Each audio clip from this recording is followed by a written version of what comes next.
அனைவருக்குமே வணக்கம். சற்று முன் கிடைத்திருக்கக்கூடிய ஒரு மிக மிக முக்கியமான செய்தி ஒன்று வெளியாகியுள்ளது. சற்று முன் பாமக கட்சி இரண்டாக உடைந்தது. இரவு நடந்த அடிதடி மோதல் இது மாதிரி செய்திகள் வெளியே இருக்கு. நேற்று நடந்த பார்த்தீங்கன்னா பாமகவுடைய பொதுக்கூட்டத்தில் புதுச்சேரியில் நடைபெற்றது.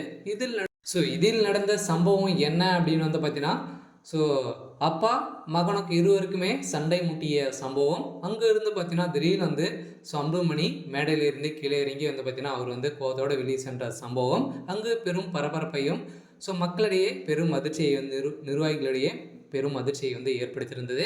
இதைத் தொடர்ந்து இப்போ பார்த்தீங்கன்னா அப்பா மகன் இடையே மிகப்பெரிய சண்டையாக மாறி இருக்கும் நிலையில் தான் இப்போ ராமதாஸ் அவர்கள் பார்த்தீங்கன்னா அடிதடி மோதல்கள் இரவில் நடந்த ஒரு சம்பவத்தினால ஒரு மிகப்பெரிய மோதலால் தான் ஏற்பட்டிருக்கு. இருவருமே அப்பா மகனாக தான் இருக்காங்க. இருந்தாலும் ராமதாஸ் அவர்கள் செய்தது ஒரு மிகப்பெரிய தவறு அப்படின்ற மாதிரி தான் சொல்லியிருந்த நிலையில் பார்த்தீங்கன்னா கட்சியிலிருந்து வந்தே அவர் யாரும் முளைக்காத அவர்களுக்கு பார்த்தீங்கன்னா ஒரு இளைஞர் அணி தலைவராக கொடுத்தது தான் பார்த்தீங்கன்னா அன்புமணி அவர்கள் எதிர்ப்புகள் தெரிவித்திருந்தார். இதில் பேசிய ராமதாஸ் அவர்கள் பார்த்தீங்கன்னா இதை இந்த கட்சியில் நான் சொல்கிறத மட்டுமே தான் கேட்க வேண்டும் அப்படின்ற மாதிரி பேசியிருந்த நிலையில் அவர் சொல்கிறத கேட்காதவர்கள் விலகி கொள்ளலாம் அப்படின்ற மாதிரி நேரடியாக சொல்லியிருந்த நிலையில் தான் அங்கு மேடையிலே எதிர்ப்புகள் வந்திருக்கும் நிலையில் தான் இப்போ பார்த்தீங்கன்னா அதிரடியாக அப்பா மகன் இடையே மிகப்பெரிய மோதல்கள் ஏற்பட்ட நிலையில் தான் இப்போ திடீர்னு அன்புமணி புதிய கட்சியாக உருவக்கூடிய நிலை இப்போ வந்திருக்கு.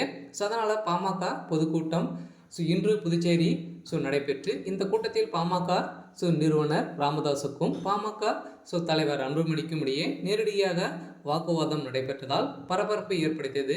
புதுச்சேரியில் இன்று பாமக குழு கூட்டம் நடைபெற்றது. அப்போது பாமக இளைஞரணி தலைவராக முகுந்தன் நியமிக்கப்படுகிறார் என பாமக நிறுவனர் ராமதாஸ் அறிவித்திருந்த நிலையில் இதற்கு மேடையிலே எதிர்ப்பு தெரிவித்த பாமக தலைவர் அன்புமணி கட்சியில் இணைந்த சில மாதங்களே பொறுப்பு கொடுப்பதா என கேள்வி எழுப்பியிருந்த நிலையில் இதற்கு உடனடியாக பதிலளிக்கும் வகையில் பேசிய ராமதாஸ் கட்சியில் உருவாக்கியவன் நான் என்று பேசிய நிலையில் வன்னியர் சங்கத்தை உருவாக்கியவன் நான் என்றும் முடிவுகளை நான் தான் எடுப்பேன் என சொல்லியிருந்த நிலையில் விருப்பமே இல்லாமல் உடனடியாக பேசிய அன்புமணி களத்தில் உள்ள அனுபவசாலிகளுக்கு பதவி கொடுக்கலாம் என்று குடும்பத்தில் உள்ள இன்னொருக்கும் பதவி கொடுக்கலாம் என கட்டாயமாக தெரிவித்து மைக்கை தூக்கி போட்டிருந்த நிலையில் பதிலுக்கு பேசிய ராமதாஸ் தான் எடுத்த முடிவுதான் கட்சியிலிருந்து முடிவு என்றும் விருப்பமில்லாதவர்கள் கட்சியிலிருந்து விலகிக் கொள்ளலாம் என பேசிய நிலையில் தான் இப்போ இருவருக்குமே ஒரு மிகப்பெரிய மோதலாக ஏற்பட்டிருக்கும் நிலையில் இறுதியில் பேசிய அன்புமணி ராமதாஸ்